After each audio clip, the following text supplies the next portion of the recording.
The UAS or drone industry is the next revolution in the aeronautics sector. We can already see a few operating drones in the sky, such as the Wingcopter delivering industrial samples in Germany or the EHang transporting people in China. These are only a few examples of ongoing projects, but many more will come, bringing innovation, cost-reduced operations, and striving to get a spot in the market.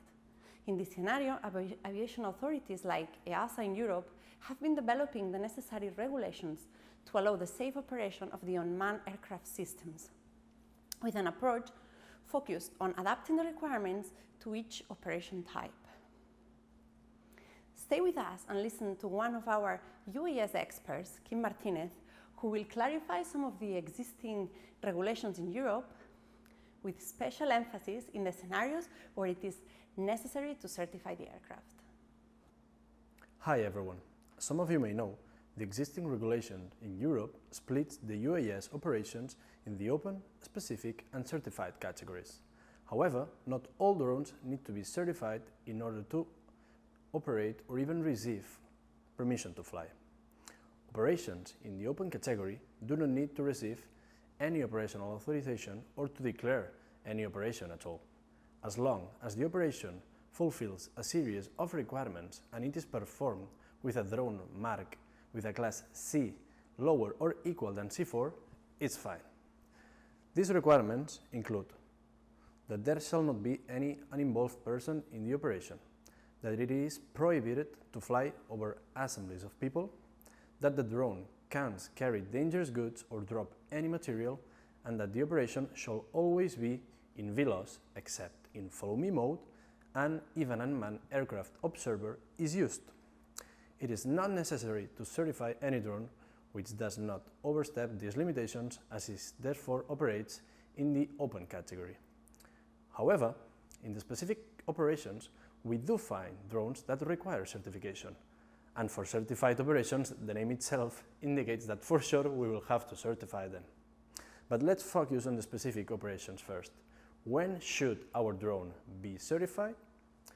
In the specific category, it's very likely that your company will have to conduct a SORA or Specific Operations Risk Assessment and deliver it to your National Aviation Authority in order to get an operational authorization.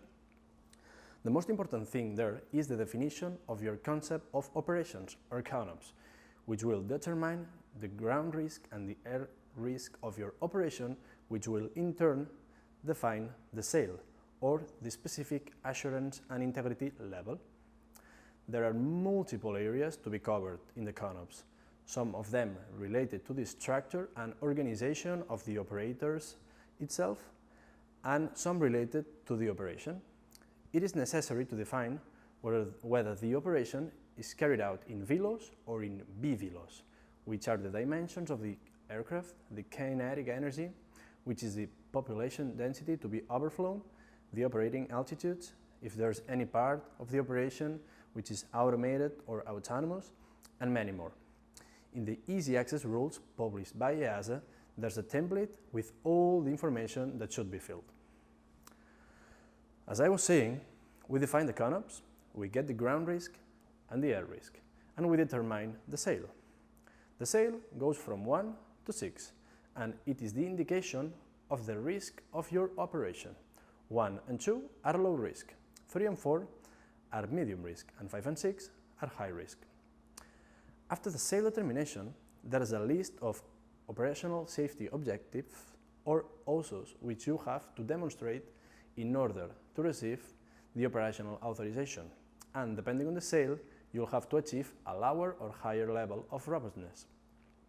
Robustness is a combination of integrity and assurance, and for high levels of robustness, validation from a competent authority is necessary. But what is certification here? Well, some of the OSOs are related to the UAS design.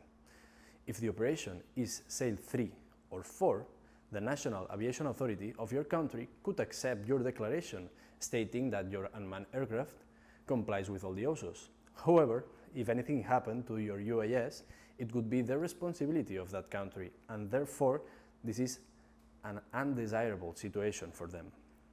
Fortunately, EASA introduced the concept of design verification, which is like a type certificate but without all the surrounding usual requirements.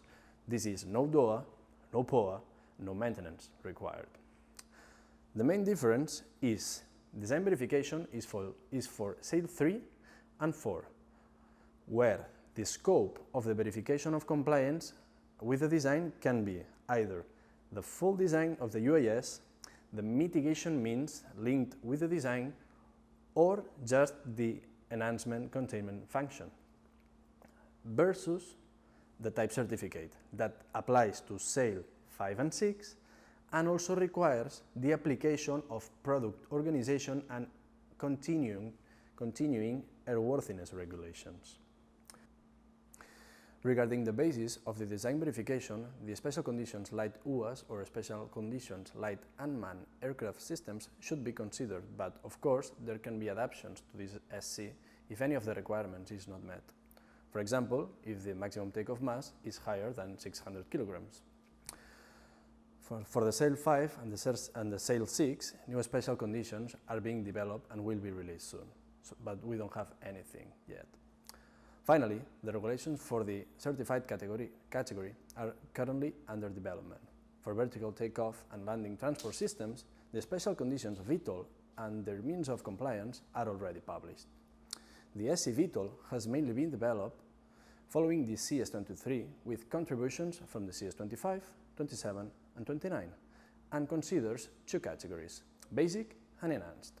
The main distinction is that for basic you have to meet requirements for controlled emergency landing, whereas for the enhanced you have to be able to perform a continued safe flight and landing and being able to continue to the original intended destination or to an alternate vertiport after failure.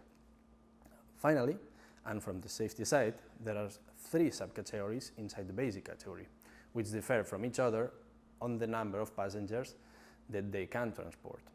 Of course, quantitative safety objective and FDALs increase in demand as more passengers are on board, until reaching the same levels as the enhanced category, which are equal to CS23 or CS25, such as 1 per 10 to the -9 for catastrophic failure conditions.